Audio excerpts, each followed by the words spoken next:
대강절, 강림절 또는 대림절이라고 하죠. 이 마지막 주입니다. 그리고 이제 우리는 곧 성탄절을 맞이합니다. 우리는 이미 오셨고 그리고 다시 오실 메시아, 우리 구주 예수 그리스도를 기다리고 있는 것입니다. 다시 오시겠다고 하신 메시아를 기다린다는 것은 이 어둡고 척박한 땅과 현실에서 사는 우리들에게 이 메시아의 기다림은 절실한 의미를 지니고 있습니다.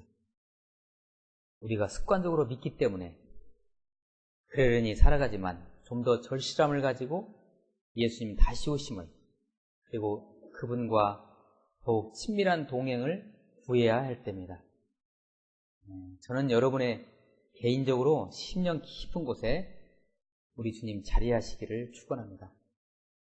여러분의 가정에, 직장에, 자녀의 학업에, 건강에, 우리 삶의 그늘진 언저리에 영적으로 곰팡이 끼고 이끼 낀 그곳에 우리 예수님 강림하시기를 축원합니다. 우리는 계속 이어서 통일과 선교에 대해서 나누고 있습니다. 통일과 선교는 서로 맞물려 붙어 있습니다. 통일은 본질적으로 이루어져야만 합니다. 정치적으로 또는 혹은 그럴 리가 없겠지만 군사적으로라든지 문화적으로 한쪽이 한쪽을 흡수해버린다든지 이런 통일은 근본적인 통일이 못 됩니다. 근본적인 어떤 근본은 이 근본이라는 것은 바로 영적 동질성이 와야 된다는 것입니다. 이 영적 동질성을 가지고 동질성을 하나님께서 허락하시기까지는 그 길은 멀고 험난할 수 있습니다. 서로의 친밀감이 들어야 합치든 뭐하든 할 거 아닙니까? 남북한의 자유왕래가 이루어져야 합니다. 이것을 열기 위해서는 저들의 부족한 것을 채워주면 그 길이 열어집니다. 아시안게임 때 북한이 뭔가를 우리에게 요구를 했었죠. 실은 그때 우리가 국가에서는 좀 들어주기가 껄끄러웠으면 민간 차원의 요구를 해서라도 그것을 들어줬으면 하는 아쉬움이 남습니다. 자, 지난 1년 동안 우리 무디교회가 그러니까 그냥 북한에 대해서 우리가 어떻게 보면 그냥 들어 부어주는 것이죠. 근데 이것은 그런 과정 속에서 하나님께서 한쪽을 여는 한쪽을 부흥케 하는 그러한 역사가 일어납니다. 지난 1년 동안 우리 무디교회가 후원 캠퍼스 교회에 그냥 부었잖아요. 그래서 그 교회가 탄탄하게 세워졌죠. 참 기적과 같은 일입니다. 1년 만에. 그러므로 우리는 그런 관점에서 우리는 북한을 또 하나의 절실한 선교 대상 국가로 봐야 됩니다.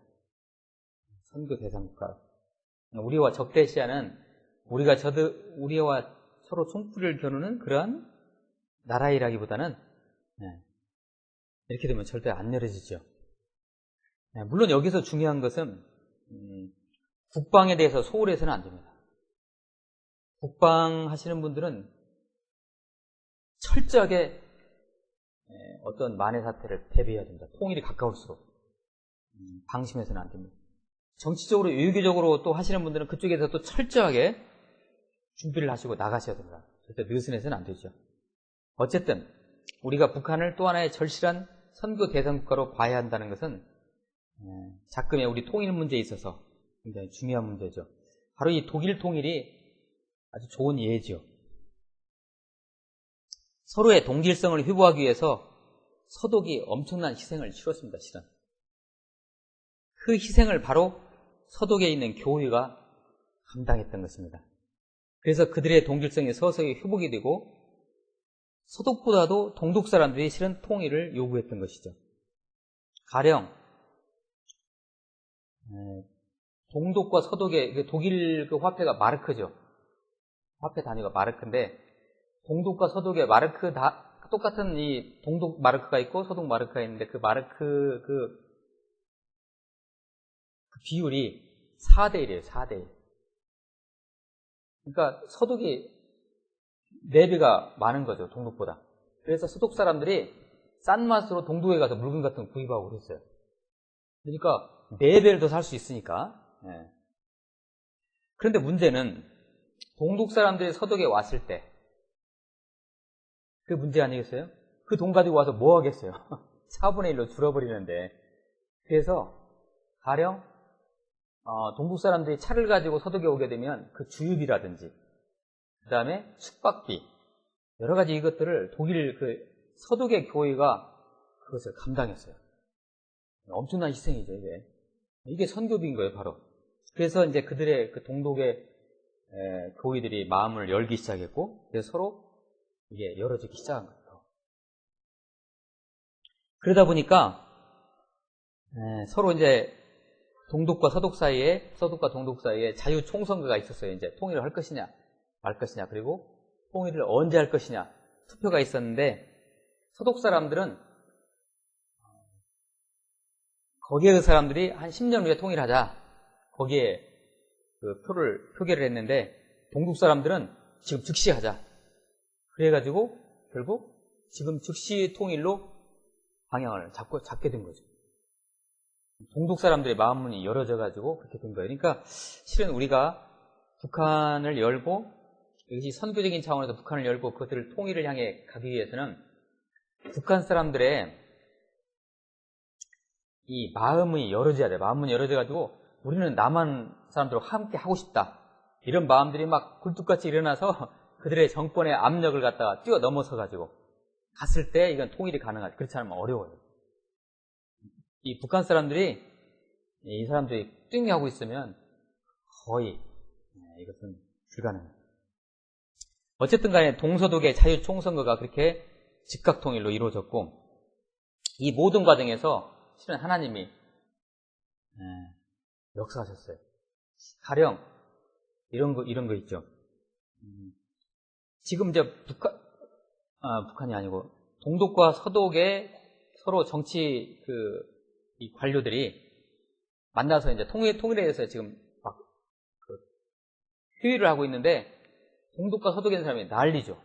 이제 흥분돼가지고 들끓어가지고 이제 야, 우리는 곧 통일이 된다. 근데 이 동독 총리인가 이 사람이 그 회의를 마치고 나오면서 인터뷰를 하는데, 생방송으로 인터뷰를 하는데, 통일이 언제 됩니까? 오늘 법안이 통과됐고 이제 국민투표가 이게 통과됐는데 이것이 언제 발효가 됩니까? 하는데 이 사람이 말을 잘못했어요. 즉각이라고 했어요. 즉각이 아니거든요. 이게 법이라는 게 국회를 통과해야 되고 다 그런 절차가 있잖아요. 즉각입니다, 이거. 그러니까 그때 그냥 완전히 도일과 서독 사람들이 그냥 그 동독과 서독의 베를린 장벽 앞에 와가지고 군인들 앞에서 지금 열어주라. 지금 금방 즉각 이게 뭐가 된다고 했으니까 지금 즉각이니까 우리 해야 되겠다 해서 그냥 무너지기 시작한 거예요. 이거 실수예요. 근데 실수인데 이게 하나님 역사하신 거예요.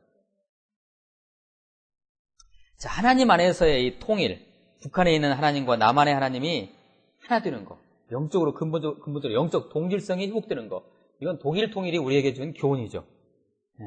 오늘 말씀 19절 말씀 제가 한번 읽어보겠습니다. 우리 같이 한번 마음으로 한번 따라오서 19절 말씀, 에스겔 37장 19절 말씀. 너는 곧 이르기를 주 여호와께서 이같이 말씀하시기를 내가 에브라임의 손에 있는 바 요셉과 그짝 이스라엘 지파들의 막대기를 가져다가 유다의 막대기에 붙여서 한 막대기가 되게 한즉 내 손에서 하나가 되리라 하셨다 하고 이렇게 되어 있죠. 그래서 내 손이라는 건 하나님의 손이에요.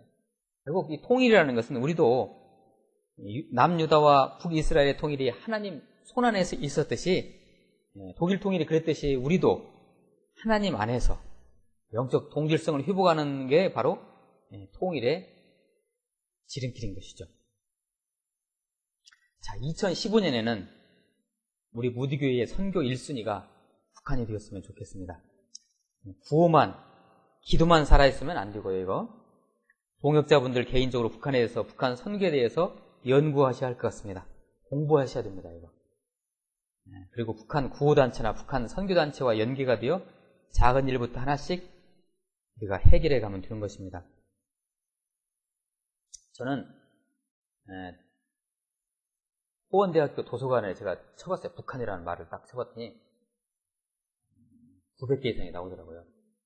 그래서 거기서 좋은 책들, 제가 이제 특히 교육과 문학 이쪽을 책을 빌려다가 지금 공부를 서서히 하려고요.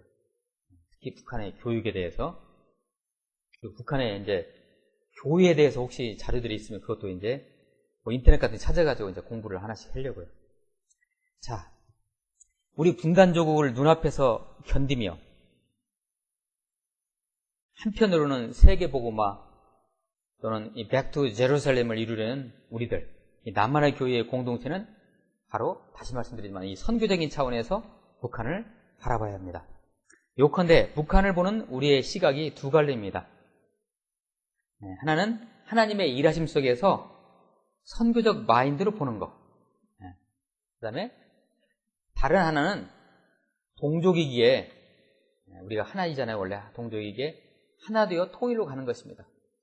물론 예수 그리스도 안에서죠. 잠깐 이 두 가지를 생각해 봅니다. 첫 번째, 왜 우리는 그렇게도 많이 갈라져 있나요? 특히 우리 한반도가 그 갈라짐이 너무 심합니다.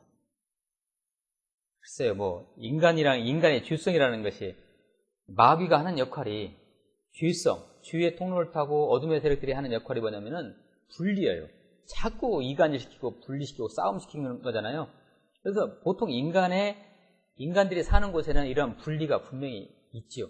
그런데 우리 한반도는 심해도 너무 심해요. 정말 이거. 오랜 동안 역사적, 영적 이유가 분명히 여기에는 있습니다. 물론 이 통일되어야만 하는 것이 우리 남북한만일까요? 아니죠. 동서간에 지금 보이지 않는 그런 장벽이 있잖아요.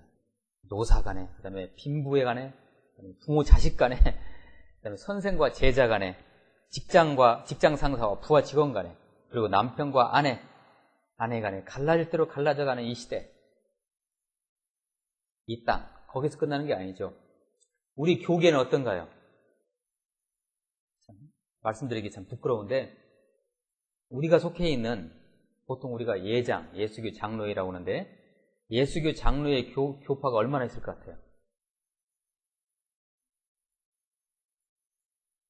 수백 교파가 돼요. 예수교 장로회만. 근데 걸핏하면, 마음 맞으면 서로 뭔가 이렇게 다툼이 있고 그러면 그냥 나와서 그냥 교단을 만들어버리는 거예요. 교파를. 참. 그래서 모든 우리 교단이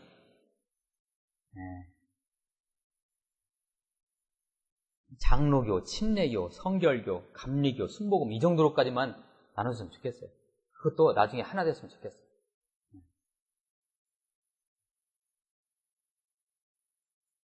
어떤 분들은 그렇게 또 얘기도 해요. 그렇게 한국교회가 분열이 돼서 결국 한국교회가 부흥한 것이라고. 근데 이것은 우리가 전적으로 수긍할 수가 없어요.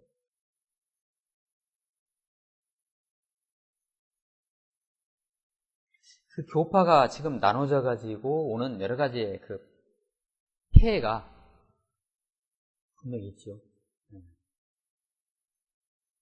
우리 하나님은 일치와 화합 그 자체이시고 우리들에게 실은 그것을 요구하십니다. 일부 우리 교계에서, 우리나라 교계 일부에서는 지금 화합의 움직임이 일어나고 있는 것은 참 감사한 일이죠. 민족이 전체적으로 이 부분에 대해서 휴게를 해야 돼요. 이 분리의 악한 영들이 그냥 역사하는 거예요. 그냥 다 쪼개져요. 막 쪼개지기 시작하는 거예요. 다 쪼개져요. 오늘 말씀 23절 말씀을 같이 한번 읽어보실까요? 23절 말씀. 그들이 그 우상들과 가증한 물건과 그 모든 죄악으로 더 이상 자신들을 더럽히지 아니하리라. 내가 그들을 그 범죄한 모든 처수에서 구원하여 정결하게 한즉 그들은 내 백성이 되고 나는 그들의 하나님이 되리라. 뭐예요? 우상들 문제. 이 우상들을 전부 다 척결하게 되니까 결국 하나님 안에서 그들이 깨끗하게 되고 하나가 되는 것이죠. 이 말씀은 바로 우리가 금방 읽었던 이 말씀은 이스라엘이 왜 분열되어 있는지를 말씀하고 계십니다. 우리가 통일 선교로 가는 선결 조건을 실은 이 말씀이 말씀하고 계시죠. 이 땅에 우상 제사가 없어지기를 우리는 기도해야 됩니다. 글쎄요, 전 세계적으로 볼 때 조상신을 숭배하는 나라가 많지는 않을 것 같아요. 우리나라가 그 중에 하나예요, 지금. 제사 지내잖아요, 차례 지내고. 참 유감입니다, 이건. 그런 우상 문화가 없어져야 돼요. 어떤 민족 문화를 국가가 유지시키는 이 방편으로 이것을 더 부추기는 그런 역사적인 흔적도 있는데, 그때가 언제였어요? 뭐 우상 문화, 이 조상 제사를 갖다가 부추긴 때가 조선 시대예요. 왜냐하면 이성계가 나쁜 사람인 거예요. 고려 시대 때 고려장이라는 게 있었지, 고려장. 이 나이가 들면 자기 엄마 아빠들을 갖다 그냥 버리고 와요. 그게 그냥 그들의 문화였어요. 그런 상태에서 이제 이 고려에서 조선으로 넘어왔는데, 거기다 대고 고려가 불교했잖아요. 불교가. 근데 그 불교를 억압했어요. 민심이 아주 흉흉했어요. 이성계가 조선을 개국했는데 그 조선 개국한 이성계에 대해서 그 왕조만 바꿔줬지 사람들은 고려 사람들 아니겠어요? 조선이라고 오지만 이 사람들이 벌써 띠뚱하고 있으니까 이성계가 머리를 쓴 거예요. 그래서 조상숭배 그 제사 쪽으로 밀고 간 거예요. 그래서 조선시대 때 들어와가지고 이 제사 문제가 아주 이것이 이제 권장이 된 거예요. 참 안 좋은 거죠, 그러니까. 거기에 우리와 마주하고 있는 저 북한은 한술 더 뜨지요. 저들은 어떤 우상을 가지고 있습니까? 김일성, 그 우상 귀신, 김씨일가, 거기에 쉽게 말해서 우리가 보통 그런 표현을 쓰잖아요. 귀신에 쓰인다고. 그들은 전부 다 김일성이 귀신 우상에 다 쓰여 있어요, 지금. 어떻게 사람들이 그럴 수가 있어요? 김과 귀신에 다 미혹되어 있는 것이죠. 그 우상이 성령으로 예수의 영으로 정말 박살나야 돼요. 마치 그 사무엘서에 나오는 그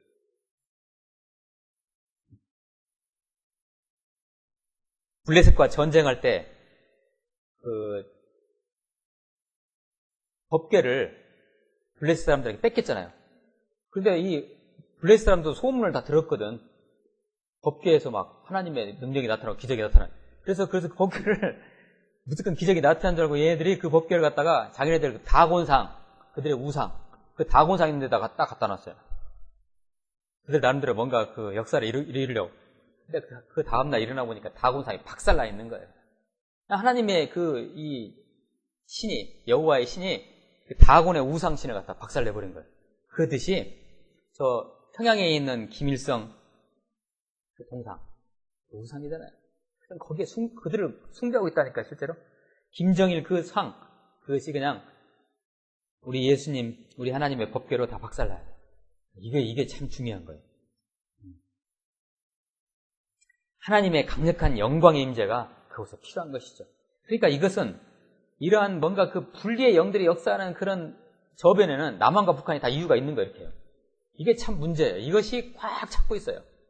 이런 영적 문제가 싹 해결이 되면 통일과 그쪽 북한이 열어지는 문제는 남한과 북한이 하나 되는 것은 그냥 스르르 눈 녹듯이 그냥 되어져요. 이게 너무 중요한 거예요.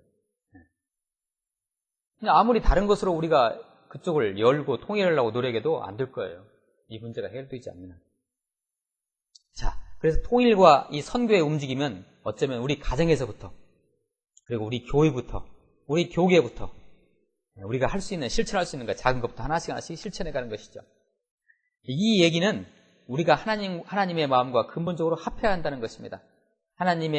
우리 예수님의 마음이 뭐냐는 것을 먼저 깨닫고 나아가야 하는 것이죠. 지금 현재 우리 남한 공동체가 이러한 상태로는 저 북한을 열기에는 아직 역부족입니다. 정부는 말할 것도 없고요. 특히 한국 교회가 이 통일과 선교의 문제에 대해서 거의 방관하고 있지 않습니까? 현재 가지고는 어려워요. 자, 아까 첫 번째, 왜 우리는 이렇게 분리되어야만 하는가에 대해서 말씀드렸는데, 이번 두 번째 관점의 얘기를 나누고자 합니다. 두 번째 관점의 얘기 한번 같이 나누고자 하는데, 로마라는 초강대국이 망하리라고 생각한 사람은 한 사람도 없었어요.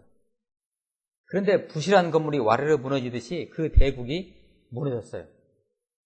많은 역사가들은 기후의 변화라든지 흉년의 연속, 인종 혼합, 인구 감소, 무능한 지도자로 인한 나라의 질서가 그래서 흔들려가지고 이렇게 망하기 시작했다 이렇게 얘기합니다. 그거 맞는 얘기죠. 그 다음에 결정적인 것은 재물의 그 쾌락, 세상적인 욕심을 그들이 너무나 말년에 추구했어요. 폼페이의 마지막 날이라는 그 영화가 있잖아요. 그들이 얼마나 이 성적으로 타락했는지요. 그 목욕탕물하고 유명하잖아요. 어떻게 보면 하나님이 쓸어버린 거예요. 그 아주 그냥 그 음란한 그 도시를 갖다 그냥 화산이 폭발했는데 화산재가 그 도시를 다 뒤덮어버렸어요. 그리고 지금도 그 파보면 화산재에 파묻혀 있는 그 시체들이 화석이 돼가지고 나온다잖아요. 새카만 것이. 그 정도로.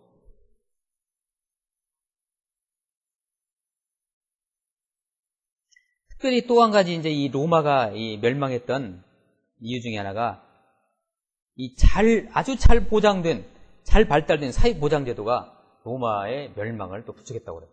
이해가 안 되죠? 뭐였냐면 로마 시민들은요 아무것도 안 해도 그냥 로마에서 월급이 나왔어요.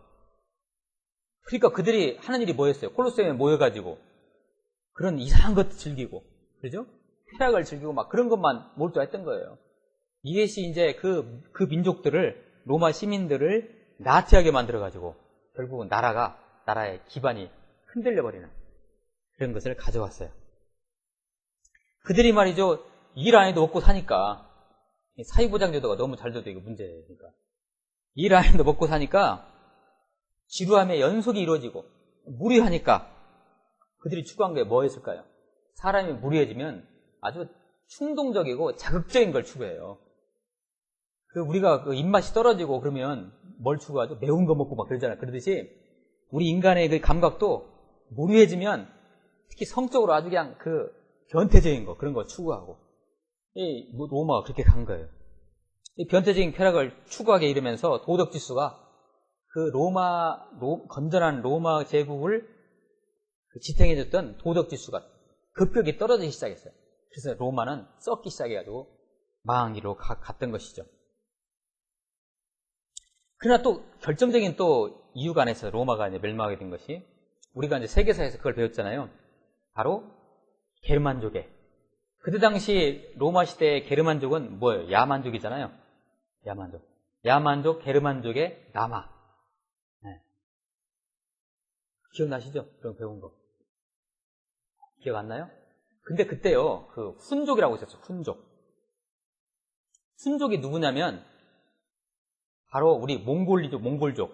몽골족 그런 후손들이에요. 그게 아시아족에 훈족이 아주 싸움을 잘하는 훈족들이 그냥 유럽으로 쳐들어오니까 게르만족이 얼쿠해가지고 그 북쪽에 있는 게르만족이 남하를 하기 시작한 거예요. 남하를 해가지고 계속 훈족이 밀고 오니까 이 게르만족이 남하를 해가지고 막 그냥 밑으로 그냥 내려온 거예요. 그냥 자연스럽게. 우리가 살 데가 없으니까 우리는 로마로 내려가겠다 해가지고 막 그냥 게르만족의 대이동이 일어난 거예요. 대이동. 그러니까 거기에 로마가 속수무책했던 것이죠. 가령 베네치아라는 도시가 있잖아요. 베니스. 이 훈족이 쳐들어오니까 게르만족이 거기에 그냥 밀려가지고, 그럼 우리는 살 데가 없으니까 계속해서 남하다 보니까 베네치아라는 도시에 이제 들어갔는데, 베네치아에 사는 로마인들은 그럼 어디로 가야 돼요?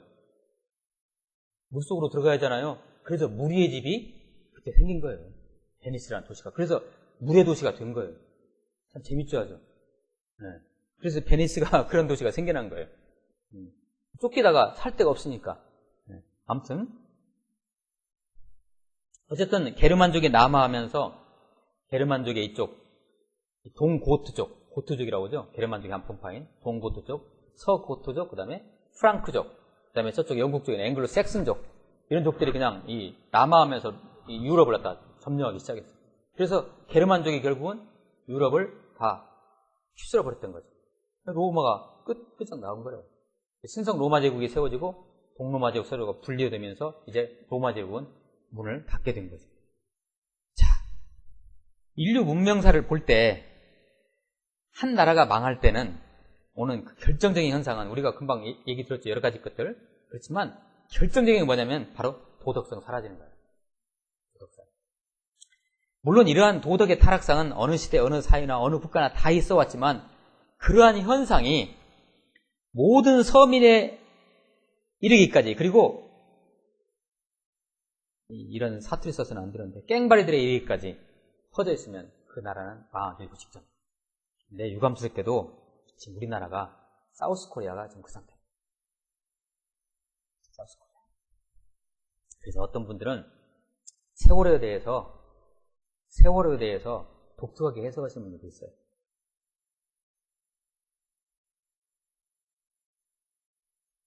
자, 그런데 우리가 여기에서 한 나라를 교훈 삼을 필요가 있는데, 미국이란 나라죠. 자, 미국이란 나라가 참 총범죄 자주 일어나잖아요. 그리고 여러 가지 범죄도, 마약 범죄도 많고 범죄도 자주 일어나고 이래저래 하지만, 근데 문제는 그 나라가 왜 안 망해요? 지금도 탄탄한 초강대국이잖아요. 그 이유가 뭐겠어요? 그 사유를 도덕적으로 탄탄하게 잡아줄 수 있는 서민 계층이 아직도 건전한 거예요. 건전해요. 그리고 그런 것이요. 자, 그래서 우리나라가, 우리 사우스코리아가 걱정이 되는 거예요, 지금. 그리고 비전과 도덕성이 없으면 그 자리에 지금 이제 미국 얘기인데, 이게 특히 이제 미국의 서민 계층이 아직도 건전해요. 그들은 좀 건전해요. 우리나라에서는 지금 혼전, 순결 같은 거 얘기 못 꺼내놓잖아요. 쪽팔려서. 그런 얘기하면요, 목사님 어디 가가지고 그런 얘기하면 쫓겨나요. 대학생들 그 집회에서도. 근데 미국에서는 철저해요. 어떤 계층에서는. 우리가 이것을 갖다가 볼 필요가 있어요. 그리고 특히 미국 같은 데는 대통령을 뽑을 때 비전과 도덕성이 없으면 그 대통령이 나올 수가 없는 나라예요. 그 나라가. 우리나라는 그렇지 않잖아요. 그래서 미국이라는 나라가 지금도 유지가 되고 있는 것이죠. 자, 우리가 이런 미국이라는 나라를 교훈 삼을 필요가 있어요. 그러나 우리 대한민국은, 우리 사우스코리아는 이렇지 못합니다. 나라가 흔들릴수록 서민계층에서 묵묵히 도덕성을 유지해가는 힘이 존재해야 하는데 우리는 그것을 지금 잃어가고 있다는 것이 우리의 큰 걱정이에요. 그래서 교회가 이러한 일을 맡아야 하는데, 실은 세상 사람들이 교회 걱정하고 있잖아요. 교회가 타락하고 있다고. 그러니 이게 참 너무도 이 상황이 어려워져 가고 있는 거예요. 어떻게 해야 합니까? 이스라엘 왕국이 남북으로 왜 갈라졌습니까? 바로 우상숭배와 도덕적 타락 때문이었죠. 왜 우리 한반도는 왜 갈기갈기 찢어질까요? 나누고 싸움질하고 분열하고 이간질시키는 존재가 있지 않습니까?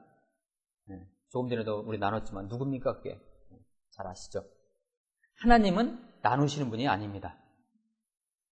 통일과 화합하시는 분입니다. 삼위 하나님을 우리가 만나고 체험하고 있지 않습니까? 이미 예수님 안에 있는 예수님을 통하여 예수님으로 하여금 우리는 통일을 또는 선교를 체험해 가야 합니다. 자, 이제 말씀을 맺습니다. 반복되는 것 같지만 우리에게 한국 교회 앞에 통일과 선교, 그리고 복음의 서진, 그다음에 백투 제루살렘의 이 과제 앞에서 이 시대가, 이 세대가, 이 민족이 무엇을 먼저 해야 하는지의 방향이 나와 있습니다. 오늘 23절 말씀 제가 읽을게요. 23절. 그들이 그 우상들과 가증한 물건과 그 모든 죄악으로 더 이상 자신을 더럽히지 아니하리라. 내가 그들을 그 범죄한 모든 처수에서 구원하여 정결하게 한즉 그들은 내 백성이 되고 나는 그들의 하나님이 되리라. 이렇게 돼 있죠. 이게 바로 이 처방전입니다. 지금 이 사우스코리아의 교회가, 우리 남한의 교회가 통일 선교, 백투 제루살렘, 복음의 서진의 하나님의 그 일 속에서 우리가 그 흐름을 타기 위해서는 바로 이 23절 말씀에 우리는 주목해야 할 줄 믿어요. 나부터, 우리 가정부터, 우리 교회부터, 우리 공동체부터 잡아가야 합니다. 이런 것들을. 결론이 뭘까요? 결론은 항상 원칙은 단순해요. 심플합니다. 솔라 스크립투라, 오직 말씀으로, 솔라 피데, 오직 믿음으로, 솔라 그라티아, 뭐죠? 오직 은혜로, 그리고 오직 기도, 오직 예배. 말도 안 되는 것 같지만요, 이것이 우리 교회가 감당할 수 있는 통일이고 바로 선교이고 바로 우리 공동체, 우리가 속해 있는 우리 공동체, 사우스코리아라는 이 공동체가 바로 살 수 있는 길이고, 바로 그런 살아나는 공동체를 통해서 땅끝까지 복음이 확산되는 유일한 통로와 길인 것이죠. 영적 대각성이 요구됩니다. 이러한 캠페인 아닌 캠페인이, 이러한 운동 아닌 운동이, 이러한 실천 아닌 실천이 2015년 우리 무디교회에서부터 이루어지기를 축복합니다. 역사적인 안목을 가져야 됩니다. 다시 설명드리면 지금 복음이 어디로 가고 있어요? 서진을 하고 있어요. 역사적인 안목 속에 보면 그 과정 속에서 하나님이 우리 한반도를 사용하시기를 원하셔요. 그리고 우리 한반도에 있는 사람들을 자꾸 흩으시잖아요. 그리고 현 상황으로는 복음의 서진 속에서 어디가 박혀 있어요? 미얀마를 중심으로 한 무슬림 지역, 이슬람 지역이 지금 박혀 있잖아요. 답이 어디에 있냐면 바로 북한에 있어요. 저곳을 하나님은 열기를 원하십니다. 우리의 절실한 문제이지요. 이것이 바로 통일이고 바로 세계 선교, 세계 복음화의 길입니다. 이러한 역사적인 안목을 가지시고 사도행전 29장을 써나가시는 그러한 멋진 우리 무디교회 성도님 되시기를 축복합니다. 기도하시겠습니다.